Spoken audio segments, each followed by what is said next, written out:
Today, the latest weapons, coupled with the fighting skill of the American soldier, stand ready, on the alert all over the world to defend this country, you, the American people, against aggression. This is The Big Picture, an official television report to the nation from the United States Army. Now, to show you part of the big picture, here is Sergeant Stuart Queen. Americans have traditionally responded to the needs of friends in trouble.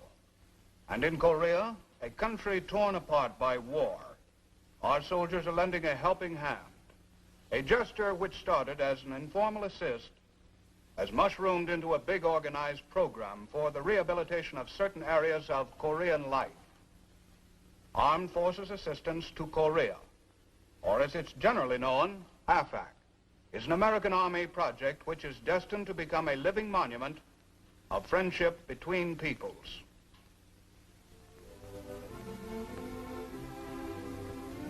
Just about everybody saw it in the newsreels.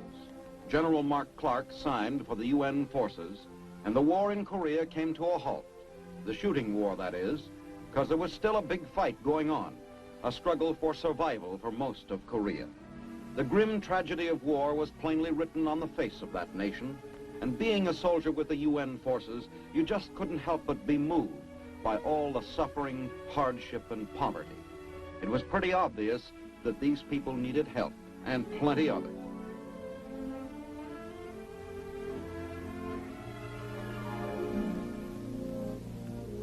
Koreans still lived by the ancient methods, too poor to take advantage of the great technical achievements of modern man. Food grown by hand, harvested by hand, carried to market on a human back. A Korean marketplace is something to see if you've grown up in an American city. Health regulations, just a phrase. But under the extreme circumstances, almost understandable. My outfit is the 51st Signal Battalion. I'm the chaplain. That's me in the marketplace now. I'm proud to say that the men in our outfit just didn't walk away from an unpleasant situation, even before the Army took official notice of what we were doing and started up this AFAC program.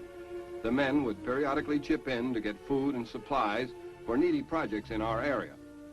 Then I'd roam the market at Seoul, get the most for our money, and get on the way to deliver it. First stop on my rounds is the Dobang Orphanage. It's located in Uijeonggu. These children are among hundreds of thousands who have been made homeless by the fighting. They're now given shelter in what was once the residence of the royal family of Korea.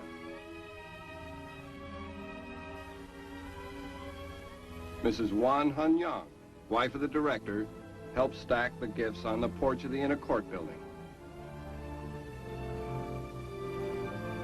No formalities here, no diplomatic procedures, just goodwill generated between American soldiers and a bunch of Korean kids.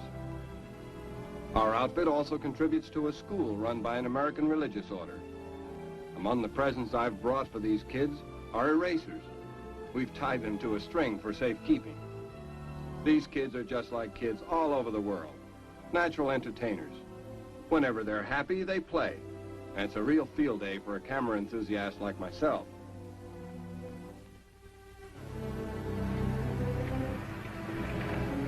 My next stop is the Seoul Sanitarium and Hospital. I can hear the kids ringing the bell as my Jeep makes its way up the hill.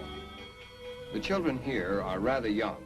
Most of them left homeless at very early ages, never knowing the love of a parent. And we soldiers feel that whatever we can do for them is little enough.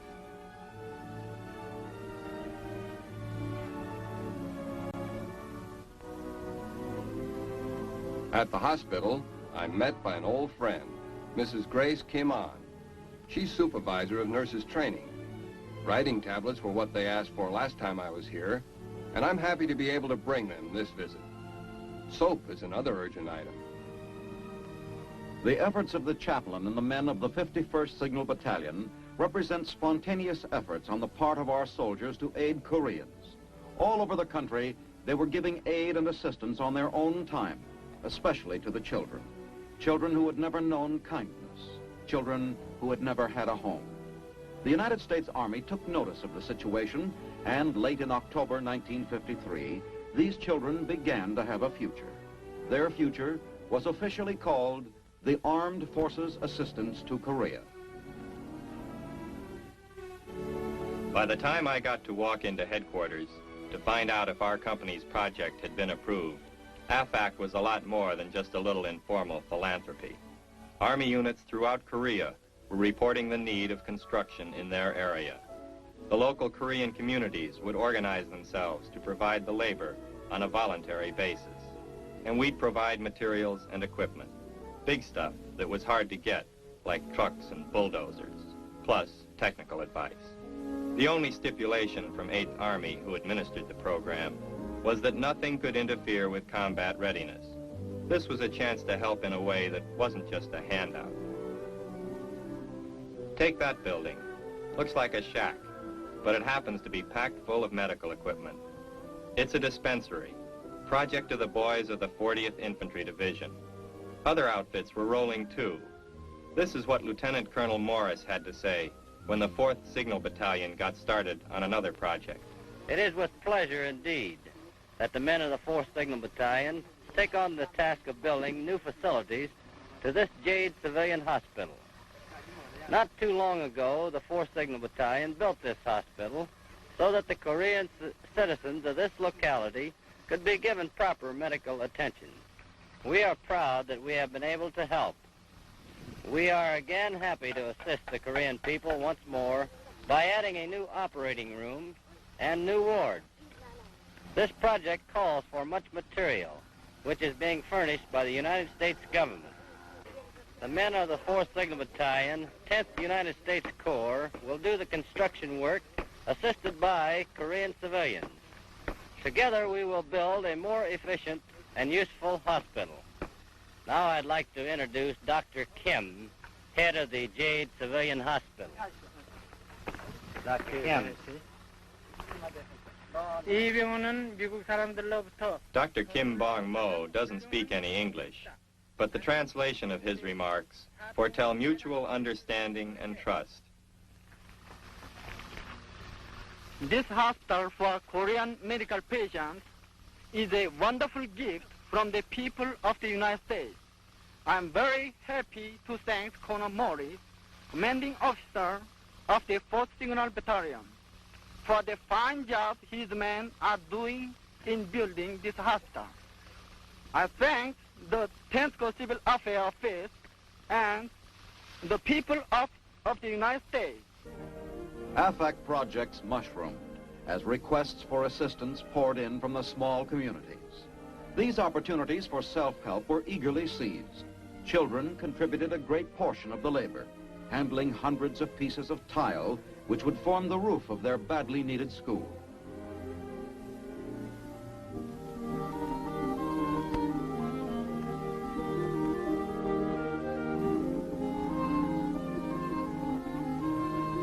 This primary school at Chonhyun was a good example of the combined operation.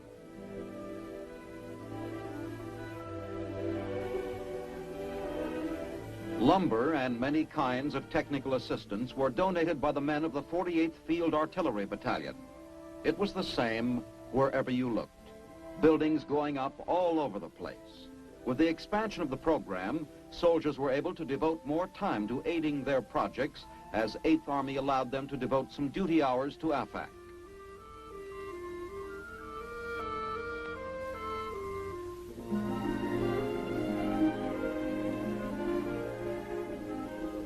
This interest was bringing new hope for thousands of kids who just a short time before had been told by the communists that Americans eat children and that the food and candy are poisoned. These were children who had recently lived in caves and shipping crates and whose only food was begged, stolen, or found in garbage dumps. Each completed project was helping to raise this nation from the depths of poverty, giving a people strength to resist the nearby communist plague which feeds on adversity. An early challenge to the full resources of the program came when a devastating fire swept across the city of Busan. The blaze raged for 3 full days. It laid waste to the commercial heart of the city and left more than 30,000 homeless. A special provisional staff section of the Busan military post was organized, and with almost $2 million of AFAC funds made available, the work of relief, rehabilitation, and reconstruction began. Outfits like the 453rd Engineer Construction Battalion, 84th Engineer Battalion, and the 24th Infantry moved right in with heavy equipment and highly specialized construction personnel. Republic of Korea engineer troops, augmented by infantrymen from ROK divisions, did the actual construction. And one of the most amazing aspects of the undertaking was the rapid training of nearly 2,000 troops in the fundamentals of Western-style building methods, including prefabrication.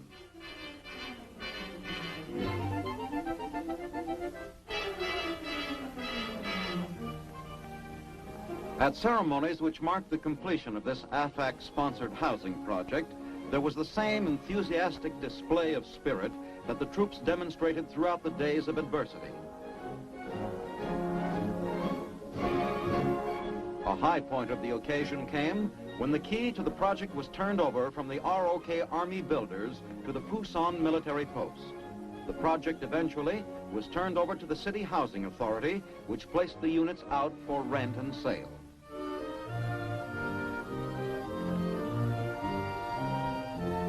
A monument was unveiled.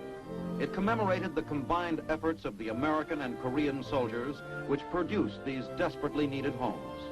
Then came the big moment when the ribbon was cut to officially open the 111-house project. But that still wasn't the end of AFAC participation. Victims of the Busan catastrophe, who were completely wiped out, got a new start in the form of a kit which contained utensils for cooking and eating. Vitally needed equipment from AFAC funds to people who would have to wait and save for months or years before they might again collect the basic implements of daily living.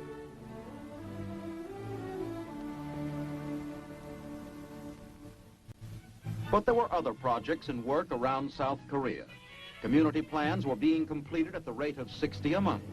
Most of them small local jobs involving a few men and a small amount of money and material. But some, like this reconstruction of the City Hall of Daegu, were of larger proportion. This combination of American planning and materiel and Korean spirit and labor brought together under the AFAC program was proving to be one of the fastest methods of economical reconstruction and rehabilitation seen in modern times. A little was being made to go a long way. Much attention was given to the basic industries. At Seoul, a tile plant came in for a share of assistance. This plant is one of the largest producers of roof tile in the area, and through contact with our program, their output has been improved and increased. For centuries, they have been making the tiles the same way, simply mixing the clay and putting it out into the sun to dry.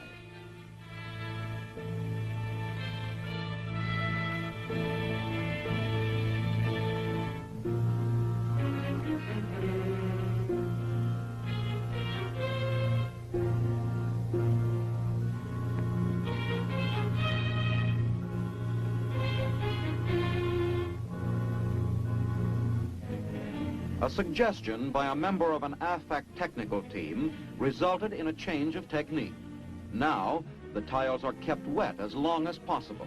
This curing process has resulted in a greatly improved product. Less breakage, less tiles needed for each job. A long-range project is this pipeline, which will tap new water supplies for the city of Seoul. It'll take 3 years to complete. The development of hydroelectric power and land reclamation have high priority in the program. AFAC funds and equipment help restore one of the major sources of water and power on the peninsula. The Hack Dam, one of the largest in the Chorwon Valley. Its 34 gates control the water supply for 2,000 acres of rice paddies. Men of the 194th Engineers received certificates of appreciation from Agriculture Minister Yang Song-pyong. But a project of more immediate concern: reconstruction of a bridge which carries traffic in and out of the Korean capital. The daily rumblings of military and civilian vehicles have caused the structure to become unsafe. A pontoon bridge is strung across the Han River to drain off some of the traffic load. The M4 span is completed in 4 days, making speedy repairs possible.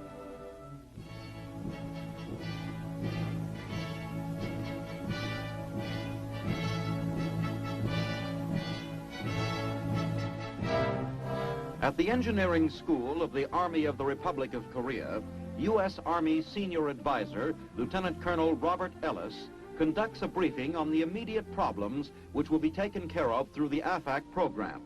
The colonel illustrates his lecture with photographs of overcrowded conditions in schools and homes. He stresses the necessity of coping with conditions, yet staying within the limitations of the amount of money appropriated. He explains the methods the school used to produce an experimental structure which it is hoped will be the answer to increased building activity. Using common native materials, it is possible to produce the structure with a minimum outlay of actual cash. At the site of the Kim Hae project, more than 4,000 children who attend the school do their part toward making the experimental structures possible. While the girls operate a handmade pile driver, the boys become a human conveyor belt to carry the crushed rock.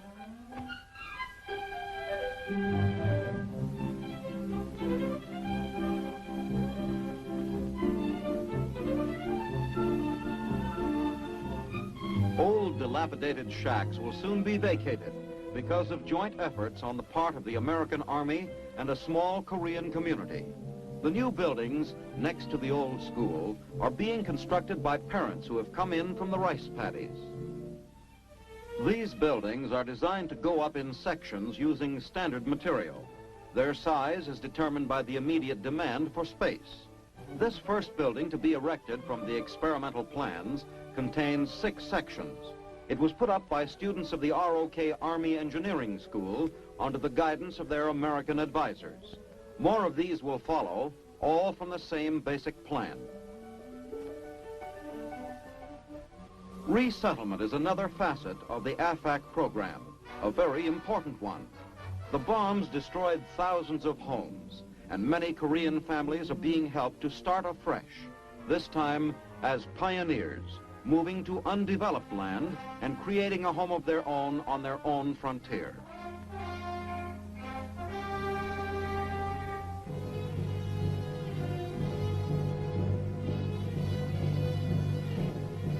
These people have moved many times in the past few years, each time hoping it would be permanent.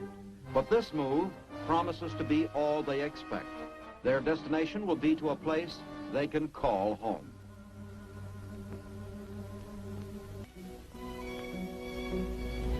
These families are the first to be settled north of the 38th parallel since 1951. As initially planned, 89,000 individuals were to be resettled on 42,000 acres of land. Most of them are farmers and agricultural workers. The plan is that they'll elect a town mayor who will organize a community, but they'll share the responsibilities of self-government while working the land to which they have recently acquired title. General Choi, commander of the 5th ROK Corps, talks to the heads of the families and answers their questions. Units of his corps will be responsible for the actual building and construction once the foundations have been put in by American heavy equipment.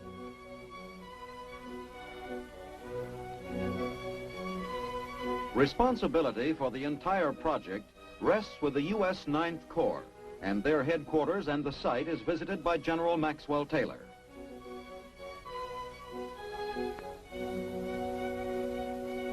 The 8th Army commander gets a first-hand look and briefing concerning the progress.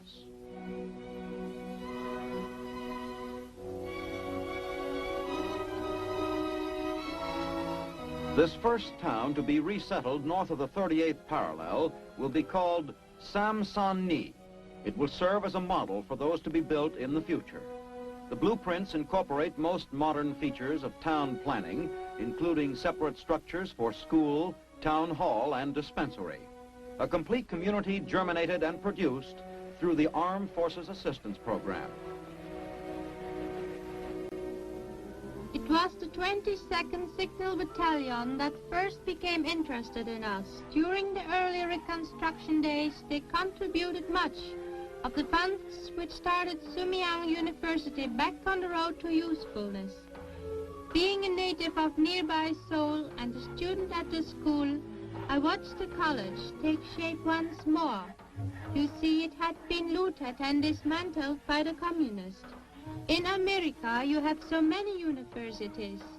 Here you can count our colleges on one hand. That's why the last days of reconstructions were so exciting. We were going back to school again.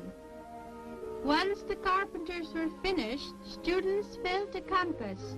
There are 900 of us from all parts of the Republic of Korea.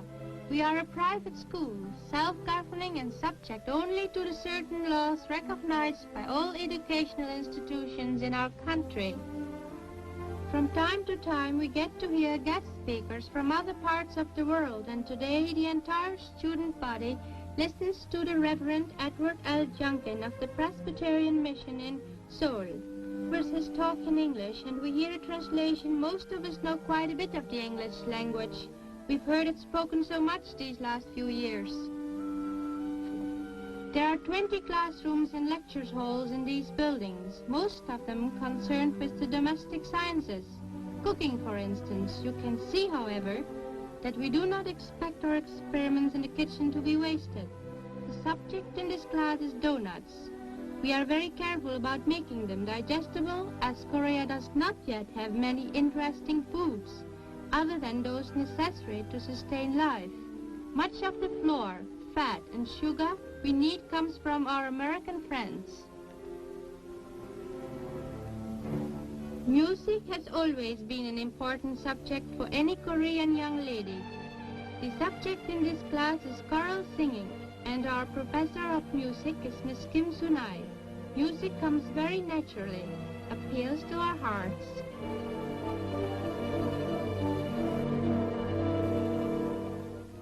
For cerebral activity, we have newly added courses in laboratory subjects such as chemistry. This is a subject which will lead to postgraduate employment for many of the girls.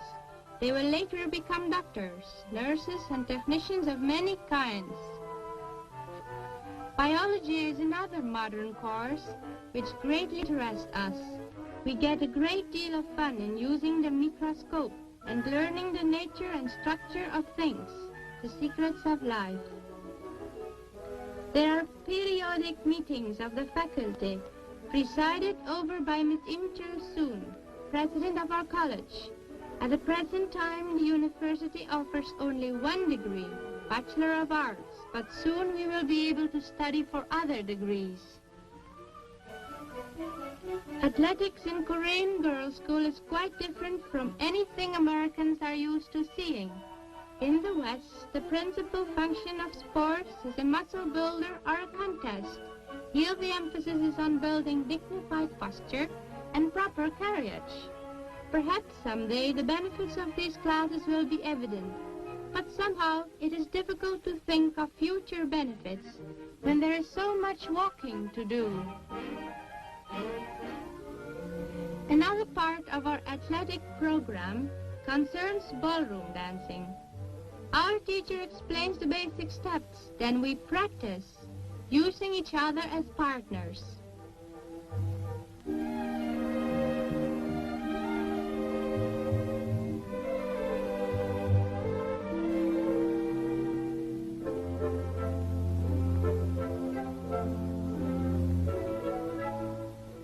A lot of our leisure time is spent reading. We have a library. Not a very big one. Since the communists were here, they took most of the books. These volumes are the keys to travel, imaginary voices around the world. The pulse of our institution is the bulletin board. Our grades are posted here, along with any information considered useful. About 100 girls live in the dormitory, and almost any days after classes, you can hear the bounce of the ping pong ball. This game is becoming one of our most popular sports.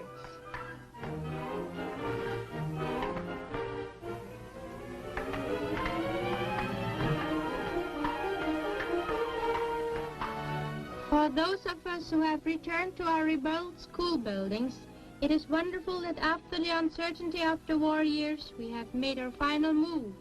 Now we can get down to the serious purpose of preparing for the future without fear. We are so happy that in the immense problems of rehabilitation for Korea, the happiness of a few young ladies was considered important by the AFAC program.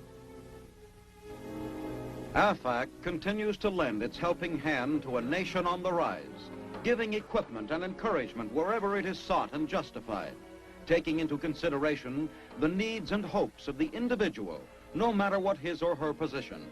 American soldiers in Korea have extended their hand in friendship.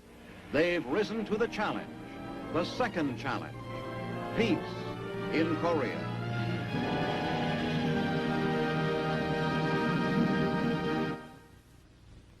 We have seen how the Armed Forces Assistance Program to Korea has become an important factor in the rebuilding of that country. How a helping hand, rather than a handout, is being used to stretch resources and increase productivity. Through AFAC, American soldiers are once again demonstrating how willingness and cooperation can overcome obstacles in helping a country make a comeback. Now, this is Sergeant Stuart Queen, inviting you to be with us next week for another look at the big picture, the United States Army in action.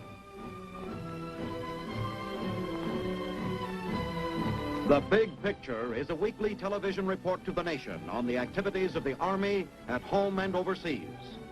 Produced by the Signal Corps Pictorial Center. Presented by the U.S. Army in cooperation with this station. You can be an important part of the big picture. You can proudly serve with the best equipped, the best trained, the best fighting team in the world today, the United States Army.